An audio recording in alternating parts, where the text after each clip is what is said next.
month golf for our economic development project. If the board approves that tonight, that will be added into the budget for next year, and that will also have the effect of increasing the budget as well. So still a lot of moving parts in the budget.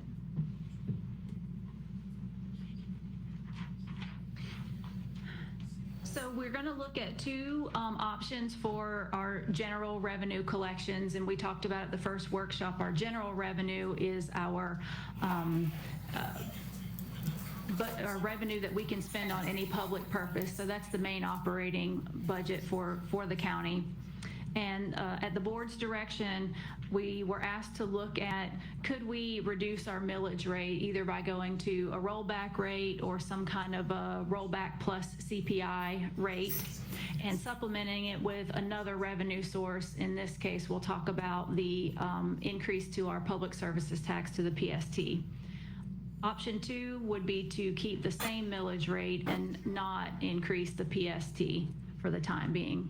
So we're going to look a little closer at the calculations for each of those options.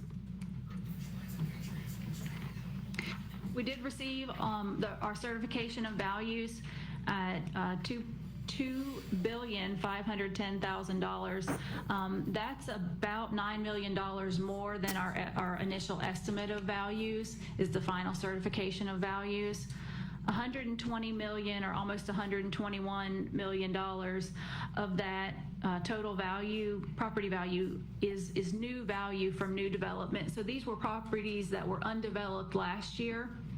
So what that means is that the same tax base, the same properties that were valued at $2.3 billion last year this year are valued at $2.4 billion.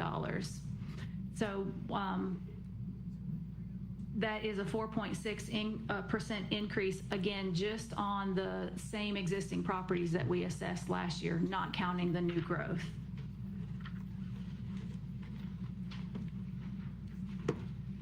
So when we're calculating the rollback rate, what we're trying to figure out is of that same tax base that has now increased in value, what would we need the millage rate to be to collect the same levy, the same amount of taxes from those same properties at their new value.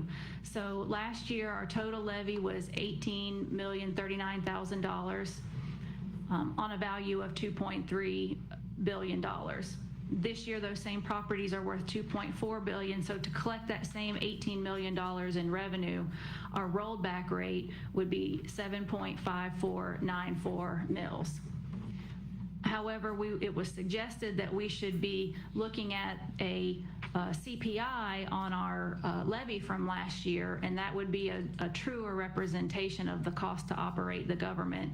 So I took the prior year's levy, increased it by 3% for a CPI, and I come up with a modified, not quite a rollback, but a modified rollback rate of 7.7759 mils. It's important to note here that any millage rate besides the true rollback rate is a tax increase, and we will have to publish it that way when we put our trim ad in the newspaper. But so if we go back, just hypothetical, just asking, so if we go back to the rollback, the actual rollback, it will still say tax increase, or it will not? No, only if we go to that true rollback rate, it will not say. Okay. But if we go to the modified, or if we keep it at the same millage rate, the 7.9 mils, it will say tax increase. Right. Okay.